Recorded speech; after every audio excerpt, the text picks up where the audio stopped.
नमस्कार साथियों। आज के इस वीडियो में मैं आप लोगों को लाभ हानि चैप्टर का टाइप 11 और टाइप 12 दोनों टाइप को पढ़ाऊंगा और इस टाइप के क्वेश्चन को लगाने का इतना आसान तरीका बताऊंगा कि शायद उससे आसान तरीका इन क्वेश्चनों को लगाने का नहीं होगा।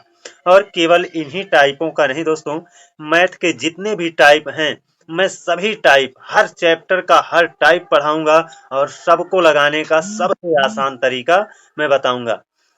चलिए देखते हैं अपना टाइप 11 लाभ हानि का टाइप 11। ये टाइप का नाम है जब क्रय मूल्य और विक्रय मूल्य दोनों ही बढ़ाए या घटाए जाएं। एक चीज आप दोस्तों जानते रहिए, समझाने में थोड़ा सा वक्त जरूर लगता है, लेकिन समझ लेने के बाद इसको आप बहुत ही आसानी से लगाओगे। तो क्वेश्चन क्या कह रहा है? एक व्यक्ति अपना सामान 20% लाभ पर बेचता है ना? यदि वह सामान को 20% अधिक में खरीदा होता और 10% लाभ पर बेचा होता तो उसे 120 रुपया अधिक मिलते। सामान का क्रय मूल्य बताओ। दोस्तों इसको लगाने का सबसे आसान तरीका क्या है कि आप जान रहे हो कि इस पूरे सवाल में सामान को खरीदा जा रहा है और सामान को बेचा जा रहा है, यानी क्रय किया जा रहा है और विक्रय किया जा रहा है। दोस्तों ये समझाने के लिए मैं ये सब कर रहा हूँ, अदरवाइज इसको लगाना बहुत आसान है ना? नहीं तो अभी ये कितना हो जाता है, 120 बटे 20 और 32 12 और यहाँ पर गुणे 100, 12 दहा में 10 गुणे 100 1000। बस यही हमारा उत्तर है। इतना ही करना पड़ेगा दोस्तों, लेकिन समझ लेंगे तब, है ना? देखिए क्रय किया जा रहा है और क्या किया जा रहा है, विक्रय किया जा रहा है। ये कह रहा है एक व्यक्ति अपना सामान 20% लाभ पर बेचता है। मान लो 100% पर खरीदता है और 20% लाभ पर बेचेगा तो कितने परसेंट पर बेचेगा? 120% पर बेचेगा, है ना? क्रय कर रहा है तो देखिए क्रय मूल्य जो होता है वो 100% होता ही है। जो क्रय कर रहा है वो 100% है तो विक्रय करेगा 20% लाभ पर तो 120% हो गया। यदि वह सामान को 20% अधिक में खरीदा होता, पहले खरीद रहा था कितने में? 100% पर। अगर वह 20% अधिक में खरीदा होता यानी 120% पर खरीदा होता। 20% अधिक का मतलब क्या? 100 से 20 ज्यादा, है ना? तो 120% पर खरीदा होता, यानी 20% अधिक पर खरीदा होता और 10% लाभ पर बेचा होता। अब देखिए 120 का 10% लाभ कर देंगे तो देखिए 120 है ना? 10% लाभ कर देंगे तो ये कितने पर पहुंच जाएगा? 110 पर पहुंच जाएगा। देखिए 100% जो होता है उस पर ना तो लाभ होता है ना हानि होती है। 100% से जब आप ऊपर बढ़ोगे तो लाभ होगा, 100% से आप नीचे आओगे तो हानि होगा। यहाँ पर कह रहा है 20% अधिक में खरीदा होता, देखो 120 में खरीदा है, अब इसी को बेचेगा 10% लाभ पर बेचेगा तो 110% पर बेचेगा। अब यहाँ पर इनको कैंसिल करेंगे, 12 इक्यानम 12 हुआ और 12 इक्यानम 12 एक 13, 132% पर, है ना? 132% पर बेचेगा। अब देखिए कह रहा है होता और 10% लाभ पर बेचा होता, 10% लाभ पर बेचा होता तो 132% पर बिकता, है कि नहीं? तो उसे 120 रुपया अधिक मिलते। पहले बेचने पर जितना मिलता था ना उससे अब अब कितना होगा? 120 रुपया ज्यादा मिलेगा। पहले बेचने पर जितना मिलता था अब उससे 120 रुपया ज्यादा रुपया मिलेगा, यानी अधिक मिलेगा। तो देखिए यहाँ पर कितना प्रतिशत में कितना अधिक हो रहा है, पहले 120% पर बिकता था, अब अधिक परसेंट पर बिक रहा है ना। तो 120 से आगे जाएंगे 132 तक तो कुल कितने का अंतर है? 12% का अंतर है। 12% का अंतर आ जाने की वजह से ही 120 रुपया अधिक मिलेगा, 120 रुपया अधिक मिलेगा। अब दोस्तों आप जानते होंगे, ये जानते होंगे कि अगर ए बराबर बी है तो हम क्या करेंगे? ए बटे बी भी कर सकते हैं, है ना? और एक चीज जानते रहो कि 12% अगर 12% बराबर 120 है तो 12 से भाग दे देंगे तो 1% की वैल्यू आ जाएगी, है ना? यहाँ से 12 उठाएंगे तो यहाँ बचेगा 1% बराबर 120 बटे 12। ये तो 1% की वैल्यू है ना। ये कह रहा है क्रय मूल्य बताओ, तो क्रय मूल्य होता है 100%। क्या होता है? क्रय मूल्य होता है 100%। जब 1% माने इतना तो 100 से हम गुणा कर देंगे तो 100% की वैल्यू बन जाएगी।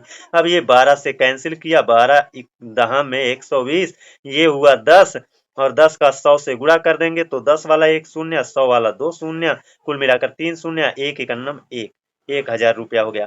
दोस्तों समझाने में ये वक्त लगा है, अदरवाइज आप बहुत ही आसानी से, मैंने यहाँ पर पहले बताया ना, इतना ही कैलकुलेशन आप करोगे। तो चलिए देखते हैं अपना दूसरा क्वेश्चन।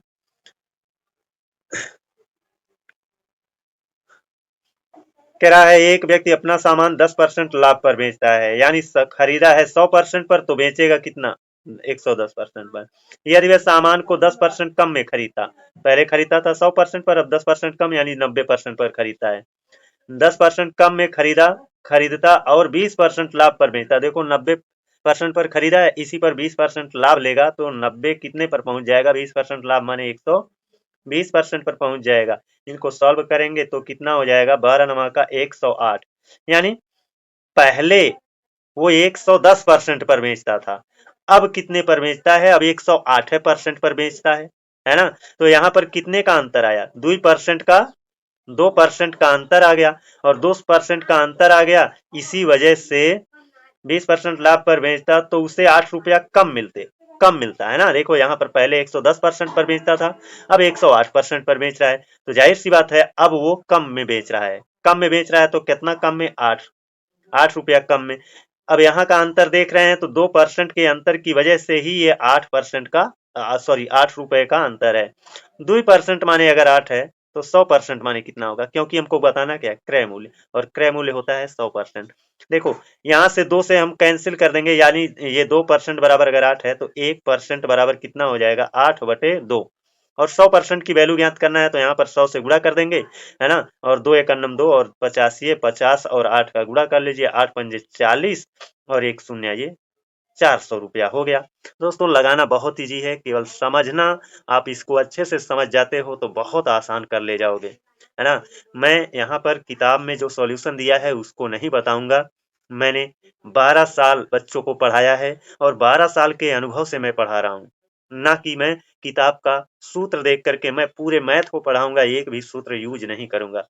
बिना सूत्र का आपको हर चीज और आसान से आसान तरीके से बताऊंगा और समझाऊंगा। केवल आप मेरे साथ जुड़े रहिए, और मेरे चैनल को सब्सक्राइब कर लीजिए, बेल आइकन को प्रेस कर लीजिए, है ना। ऑफलाइन में तो मैंने बहुत पढ़ाया है, लेकिन अब दुनिया आगे आ रही है तो उसमें ऑनलाइन का जमाना है, इसलिए मैंने भी यूट्यूब पर आने का फैसला किया है। आप लोगों का सपोर्ट और प्यार रहेगा तो निश्चित रूप से मैं भी ऑनलाइन के माध्यम से आप लोगों को अपना अनुभव शेयर करूंगा। तो चलिए देखते हैं अगला क्वेश्चन। अगला टाइप आपका है ना, बारहवां टाइप। ये देखिए 12वां टाइप है, जो अनुपात पर आधारित प्रश्न है। दोस्तों इस टाइप का जो क्वेश्चन होता है इसको लगाना तो उससे भी ज्यादा आसान है, लेकिन समझना होगा हमको। समझने के लिए अगर वक्त लगता है तो लगा देना चाहिए, क्योंकि समझ में जब आ जाएगा तो लगाना तो आसान हो ही जाएगा। तो समझ में आना जरूरी होता है, और समझ में आने के लिए आपको वक्त देना भी पड़ेगा। तो चलिए देखते हैं। किसी वस्तु के विक्रय मूल्य और क्रय मूल्य में 5:4 का अनुपात है। बताइए वस्तु को बेचने में कितने प्रतिशत का लाभ होता है?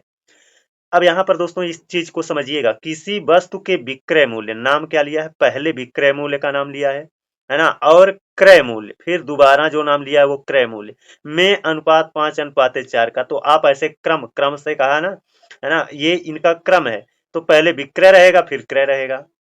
ये क्या है? विक्रय, और फिर क्या है? क्रय। ये सब लिखने की आवश्यकता नहीं पड़ेगी, समझ जाओगे तब। मैं तो समझाने के लिए लिखा हूं, है ना।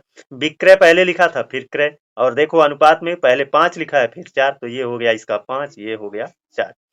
क्रय माने होता है खरीदना, और विक्रय माने होता है बेचना। खरीद रहा है 4 रुपए में और बेच रहा है 5 रुपए में, तो लाभ कितने का हो रहा है? 1 का, है ना। 1 रुपए का लाभ हो रहा है ना। 4 रुपए में खरीद रहा है, 5 रुपए में बेच रहा है, तो लाभ कितने का हुआ? 1 का। अब देखिए लाभ हमको कहां पर मिलता है? जितने में हम खरीद कर ले आते हैं फिर हम बेच देते हैं। तो हम यहां से तुलना करते हैं, यानी जितने में खरीद कर ले आए थे उससे तुलना करते हैं कि उस जितने में खरीद कर ले आए थे उससे हमने ज्यादा में बेचा कि उससे हमने कम में बेचा। लाभ हानि तभी ना पता चलेगा। तो ये जो लाभ होता है हमेशा क्रय मूल्य से तुलना करके इसको निकाला जाता है। जो लाभ है या हानि है हमेशा किससे तुलना करके निकाला जाएगा? लाभ और हानि दोनों ही हमेशा क्रय मूल्य से तुलना करके निकाले जाते हैं। इसलिए जिसको हम निकाल रहे हैं, है ना, उसको तो ऊपर रखेंगे, क्योंकि लाभ का प्रतिशत निकालना है। कितना प्रतिशत का लाभ होगा, तो लाभ का हमको प्रतिशत बताना है। तो लाभ 1 रुपया है, इसी का प्रतिशत बताना है, तो इसको रख लिया। इसकी तुलना किससे करेंगे? 1 रुपया का लाभ हुआ, इसको कहाँ से जानेंगे? कै रुपया में खरीद कर लाए थे, यहीं से जानेंगे ना। 4 रुपए में खरीद कर ले आए थे और 5 रुपए में बेचे हैं, इसी से पता चला इस वाले जितने में खरीद कर ले आए थे उससे 1 रुपया ज्यादा में बेचे हैं। जिससे तुलना कर रहे हैं वो है 4, जिसको हम क्रय मूल्य कहते हैं। इतना जानते रहिए, लाभ हो या हानि हो, दोनों की तुलना हम किससे करते हैं? क्रय मूल्य से। और प्रतिशत निकाल रहे हैं तो गुणे 100 करेंगे। 4 और 4 का 25, 4 से ये 4 इस 100 को 25 बार में कैंसिल करेगा, है ना। हो गया 25%। ये आपका आसान है, बहुत आसान है दोस्तों। अब यहाँ पर चलिए देखते हैं। ये कह रहा है किसी वस्तु का क्रय मूल्य विक्रय मूल्य का 3/4 है, तो उस पर कितने प्रतिशत का लाभ होता है? अब देखिए क्रय मूल्य कैसा है? विक्रय मूल्य का 3/4 ना, यानी क्रय, यहाँ पर कह रहा है किसी वस्तु का क्रय मूल्य, है ना, विक्रय मूल्य का 3/4 है ना। विक्रय मूल्य का, ये क्रय बराबर है किसके? विक्रय, यहाँ पर कहा है ना क्रय मूल्य विक्रय का 3/4 है, यानी विक्रय का माने गुणा 3/4, है ना। यानी क्रय मूल्य बराबर है विक्रय के 3/4 के। अब देखिए विक्रय इधर गुणा कर रहा है, इधरिया से हटेगा विक्रय तो इधरिया गुणा कर रहा है, इधरिया आकर भाग करेगा ना, ये हो जाएगा विक्रय। तो क्रय, क्रय का मतलब खरीदे हैं 3 में, बेचे हैं कै में? 4 में। खरीद कर ले आए थे 3 रुपया में, बेच दिए हैं कितने में? 4 रुपए में। तो लाभ कितने का हुआ? 1। लाभ किस पर होता है? लाभ की तुलना क्रय मूल्य से करते हैं, तो क्रय मूल्य है 3 यानी बटे 3 और गुणे 100 कर देंगे। और 100 एकन्नम 100, 100 के बटे में 3 करेंगे और 100 को 3 से काटोगे 33 सही 1/3% आ जाएगा। कितना आएगा? 33 सही 1/3% आ जाएगा। अब देखिए तीसरा क्वेश्चन, इसमें कहा है किसी वस्तु को बेचने पर उसका लाभ विक्रय मूल्य का 2/7 है ना। बेचने पर उसका लाभ, लाभ कैसा है? यानी लाभ बराबर है किसके? विक्रय मूल्य का माने गुणा विक्रय का माने गुणा 2/7। अब देखो विक्रय इधर है, गुणा कर रहा है, इधर से हटाएंगे तो विक्रय इधर आ जाएगा, है ना। यानी बेचे हैं हम सामान को कै रुपए में? 7 रुपए में। सामान को बेचे हैं कितने में? 7 रुपए में। और इस देखो जो विक्रय मूल्य होता है उसी में लाभ होता है, उसी में हानि होता है ना। बेचे हैं 7 रुपए में और लाभ हमको कै रुपया मिला है? 2 रुपया। तो बेचे हैं 7 रुपए में तो इसी में तो 2 रुपया लाभ है, वही लाभ निकाल देते हैं, 7 में से वही 2 रुपया निकाल देते हैं अपना लाभ, तो बनेगा क्या? क्रय मूल्य। यानी क्रय मूल्य कितना हुआ? देखो विक्रय है 7 और इस 7 रुपया में 2 रुपया क्या है? लाभ है। तो 2 रुपया निकाल दिए तो क्रय मूल्य कितना बना? 5 रुपया। अब यहाँ पर कह रहा है तो प्रतिशत लाभ बताओ, लाभ कितना है? लाभ है 2 रुपया, इसी का प्रतिशत बताना है। किससे तुलना करोगे आप? लाभ का प्रतिशत ज्ञात करने के लिए किससे तुलना करोगे? लाभ हुआ या हानि हुई उसकी तुलना आप क्रय मूल्य से करते हो, और क्रय मूल्य कितना दे रखा? 5, 2/5। अब प्रतिशत निकाल रहे हो गुणे 100, 5 से 5 दूना 10, 20 दूना 40% आपका क्या हो गया? लाभ हो गया। 40% क्या हुआ? लाभ हो गया। दोस्तों आशा और उम्मीद है कि आप लोगों को समझ में आया होगा। हम जो भी वीडियो बनाते हैं वो बहुत छोटा होता है, वक्त हमारे पास थोड़ा सा कम है और थोड़ा सा संसाधन की भी कमी है, इस वजह से थोड़ा प्रॉब्लम होता है, लेकिन कोई बात नहीं, धीरे धीरे सब कुछ एडजस्ट हो जाएगा। आपका सपोर्ट और प्यार रहा तो। चलिए आज के लिए बस इतना ही, अगले दिन पुनः आपसे मिलेंगे एक नए वीडियो में, तब तक के लिए धन्यवाद।